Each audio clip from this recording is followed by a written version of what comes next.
This is the all-new Positivity Podcast, episode number 8. My name is Dr. Justin Coulson, and welcome to the podcast that's dedicated to making your life, your work, and your family happier. In 2006, a 32-year-old man, he was the milkman, walked into an Amish school in the USA, and he shot and killed 5 girls. He injured another 5, and then he took his own life with his gun. It was just one of so many mass shootings in the USA, and obviously it garnered worldwide attention. Well, what you might not know about that story is that the gunman's parents wanted to leave town when they found out what their son had done. They were devastated, obviously, and they felt like they needed to get out of there, start their lives somewhere else, just get away from the fear of judgment and reprisal. Well, the Amish people, the victims, including parents of the dead, visited the parents of the gunman the very night of the incident. They attended the funeral of the man who had taken their daughters' lives, and they expressed immediate forgiveness. Terry Roberts was the mother of the gunman. In her words, she said, "There are not words to describe how that made us feel that day. For the mother and father who had lost not just one, but 2 daughters at the hand of our son, to come up and be the first ones to greet us. Wow. Is there anything in this life that we should not forgive?" That's the end of the quote.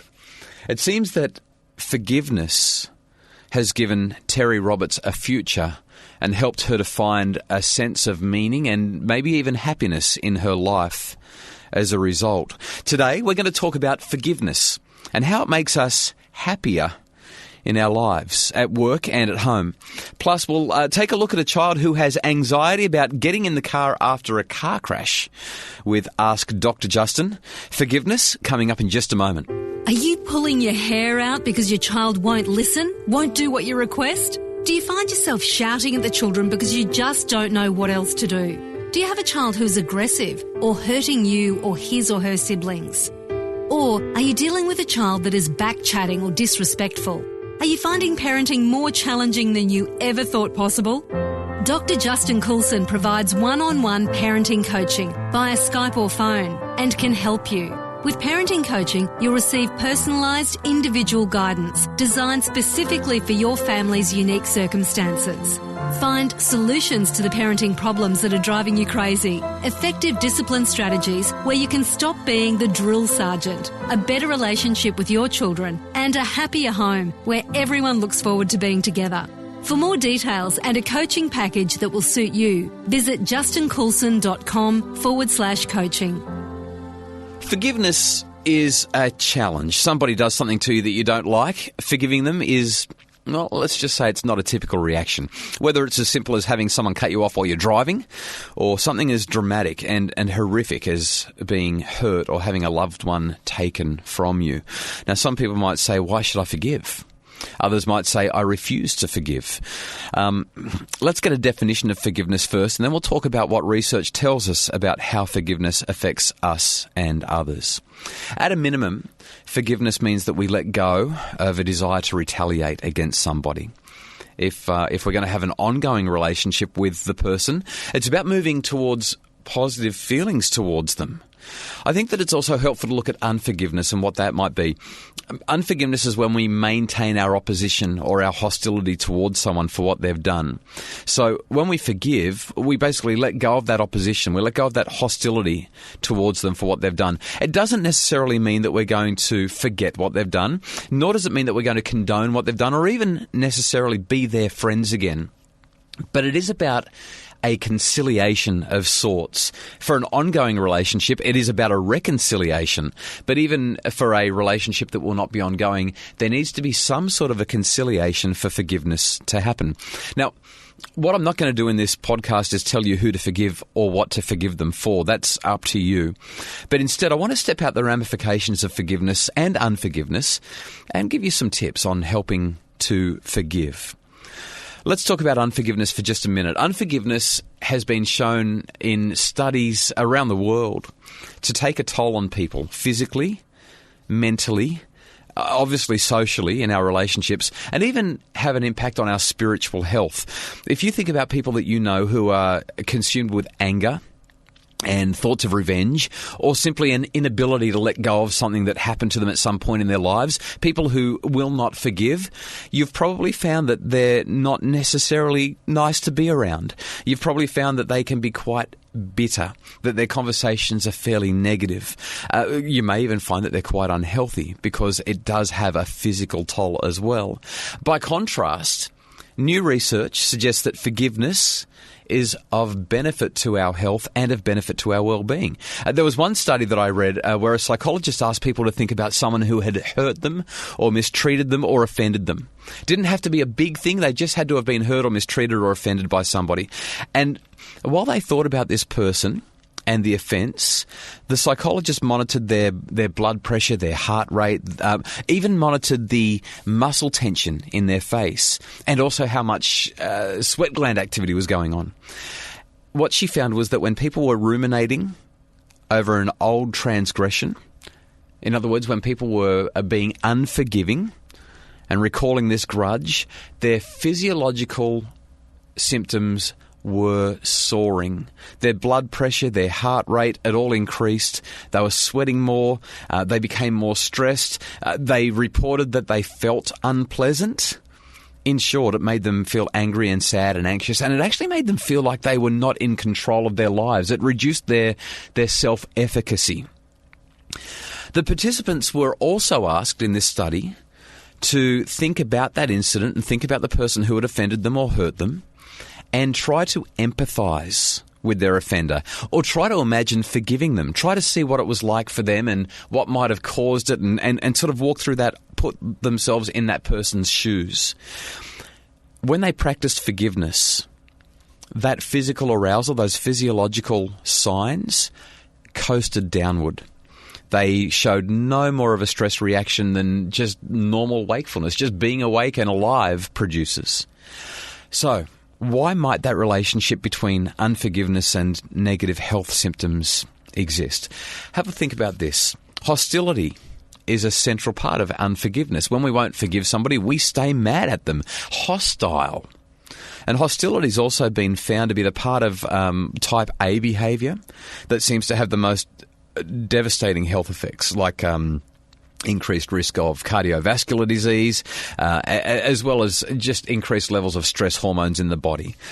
When we give up a grudge, it actually frees us, not necessarily the other person, but it frees us from those feelings of hostility and all of the unhealthy consequences around that. So how do we forgive? I have a 5-step plan that will help you to forgive others if that's what you choose to do, because of the health benefits, because of the psychological benefits, and because of the social benefits, among others. First off, step 1, acknowledge what happened. You might not need to acknowledge it to anybody but yourself, but it's important that you acknowledge what happened. Maybe acknowledge it to the offender, if it's viable to do so. But be honest about it. Front up and say, this is what happened, and it's not okay that it happened. It was wrong. You might choose to tell somebody else about it, but you do it not with a view to venting and being angry about it. Instead, you do it with a view to understanding it. It's not about steaming up. It's about getting a clear picture of what happened and really understanding it. Step 2, once you've acknowledged it and you've worked through your own feelings of frustration and anger, and you're calm enough to think beyond that emotional center of the brain, the limbic system, the part of the brain that's really fired up about it, use your prefrontal cortex to consider the offender's point of view, to try and empathize with the offender. Now, you don't have to agree with them, but you do have to try and understand, what pain are they in? What led them to do something so wrong? What hurt in their lives is causing them to lash out like this to hurt others? Once we start to empathise with the other person and try to understand where they are in their lives and why they think it's okay to do that, we have these powerful shifts in our perception and this increased capacity to forgive. The third step is to get perspective. Is the person's action hurting you anymore? If it's not, then what is hurting you is your thoughts, the fact that you're ruminating about it and that you can't stop reflecting on it, that you're not letting it go. It may have hurt when it happened, but does it have to keep on hurting? The fourth step is this: if you can, make a conscious decision. Let it go. This is where we cue the Frozen soundtrack and start singing, let it go, let it go. If you think you can talk to the other person, the offender, let them know, I forgive you for what you've done. Now, sometimes they might not even know that they've upset you, and walking into that situation where you say, I forgive you, sounds very self-righteous. So think carefully about the way you want to approach this and whether you even need to talk to them about it. But letting somebody know, I forgive you for what you've done, especially if they are sorry, is powerful. If you don't think it's appropriate to actually tell them that you've forgiven them, maybe you can write a letter explaining your perspective and outlining what you guess their perspective might be. That could help.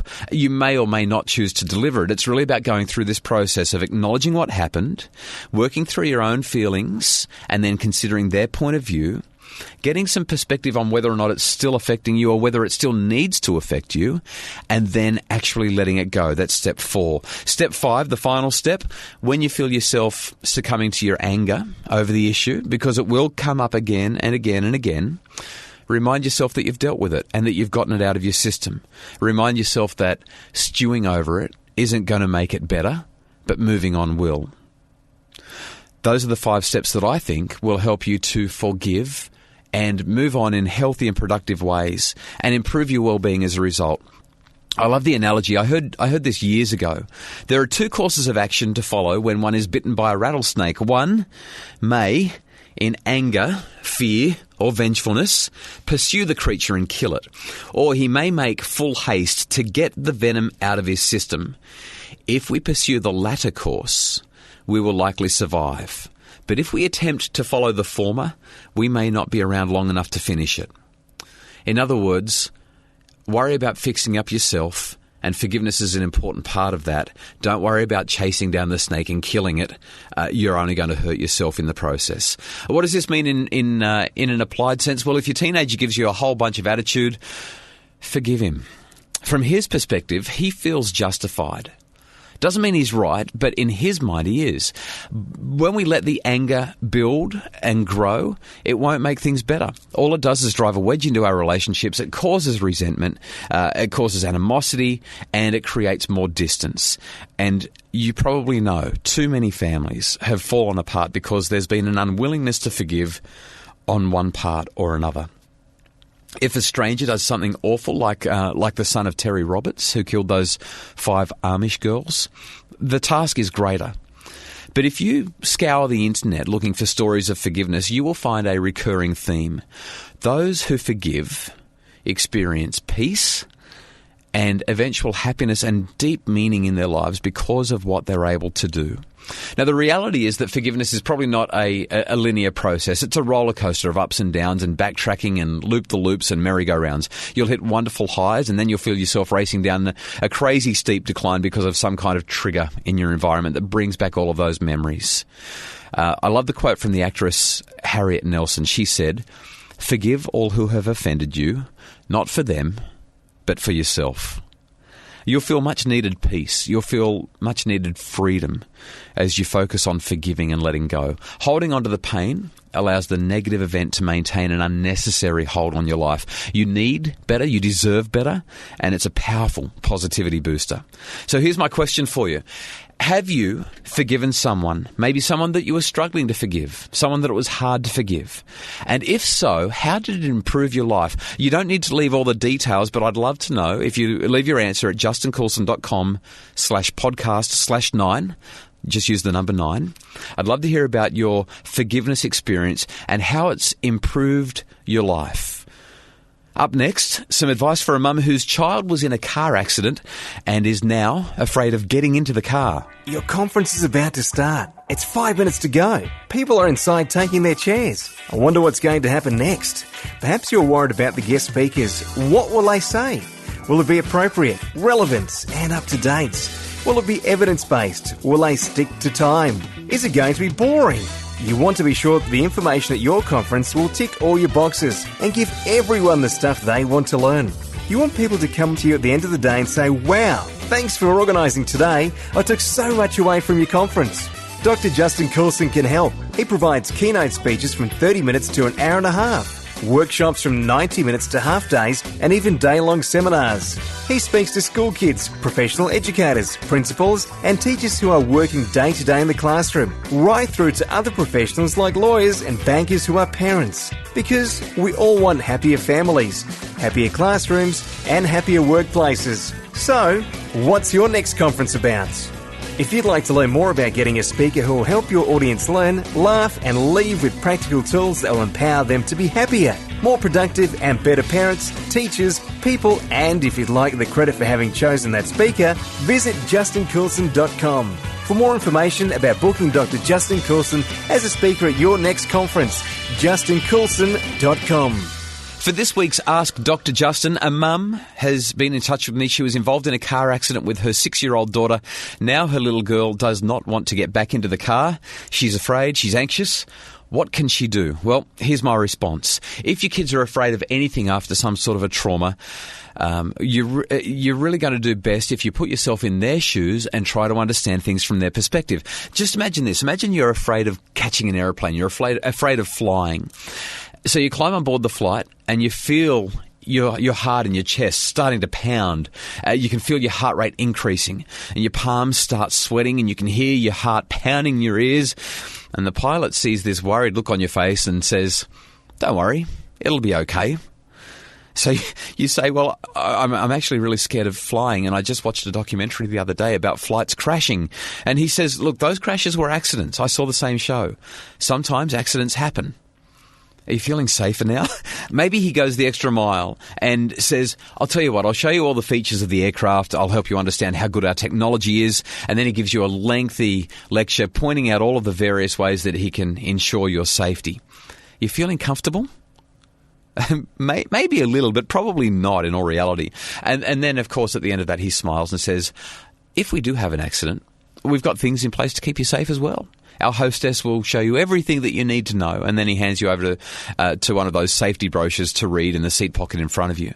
And chances are, with all of that time and with all that talking, with all that attention, you're still going to be pretty much petrified.